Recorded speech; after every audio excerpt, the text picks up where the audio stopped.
अस्सलाम वालेकुम नाज़रीन, टुडे न्यूज़ लाइन का सुबह के वक्त का उर्दू खबरनामा लेकर मैं सबरीना महराज आपकी खिदमत में हाजिर। चले जी नजर डालते हैं अभी तक की चंद अहम खबरों पर। घंटों तक गर्मा गर्म बहस के बाद वक्फ तरमीमी बिल लोकसभा में पास हो गया है। बिल पर बहस का जवाब देते हुए पार्लिमानी उमूर के वजीर किरण रिजिजू ने कहा कि हर जमीन मुल्क की जमीन है। ये बिल मुस्लिम या इस्लाम मुखालिफ नहीं है। इसमें खवातीन और बच्चों के लिए बहुत से इंतजामात किए गए हैं। जहां तक कलेक्टर को जिम्मेदारी देने का ताल्लुक है तो ये बात जहन में रखे कि कलेक्टर का ताल्लुक किसी पार्टी से नहीं है।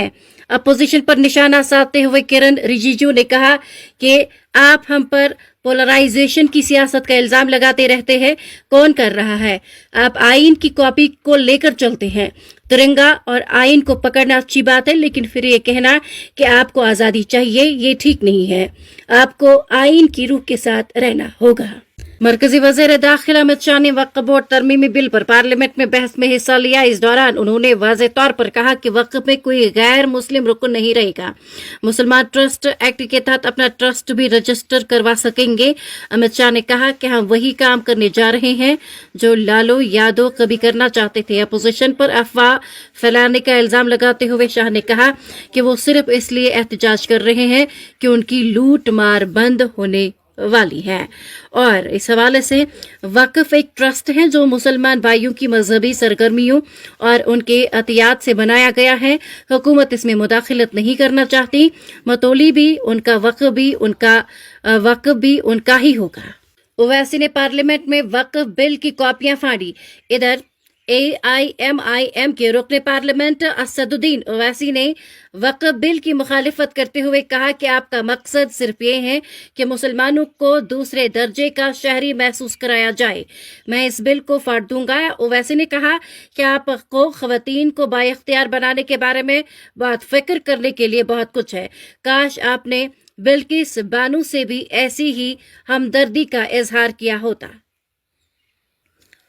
जम्मू कश्मीर वक्फ बोर्ड की चेयरपर्सन दरख्शां अंद्राबी ने वक्फ तरमीमी बिल की हिमायत करते हुए कहा कि ये बिल मुस्लिम कम्युनिटी की तरक्की में मददगार साबित होगा। दरख्शां अंद्राबी ने कहा कि लोकसभा में पेश किया गया बिल मुसलमानों के खिलाफ नहीं, और ऐसा नहीं लगता कि पार्लियामेंट में पेश किया गया बिल मुसलमानों के खिलाफ है। अगर वक्फ के पास इतनी ज्यादा जमीन है तो फिर इतने सारे मुसलमान गरीब क्यों हैं? अगर वक्फ बोर्ड को सही तरीके से मुनज़्ज़म और जवाबदेह बनाया जाए तो हमारी कम्युनिटी के लोगों की तरक्की मुमकिन हो सकती है। मजीद उन्होंने कहा, ऐसा महसूस होता है कि ये बिल मुसलमानों की फलाह व बहबूद के लिए पेश किया गया है। इसमें मुसलमानों के खिलाफ कोई भी शक शामिल नहीं है। पीपल्स कॉन्फ्रेंस के सदर और हंदवाड़ा से MLA सजाद लोन ने वक्फ कवानीन में मुजवजा तरमीम की सख्त मुखालिफत करते हुए इसे मुसलमानों के मजहबी हुकूक पर हमला करार दिया है। सजाद लोन ने सोशल मीडिया प्लेटफॉर्म X पर लिखा, वक्फ की तारीफ ही ये है कि वो इन जायदादों का मुहाफिज होता है जो इज्तिमाई तौर पर मुसलमानों की मिल्कियत होती हैं।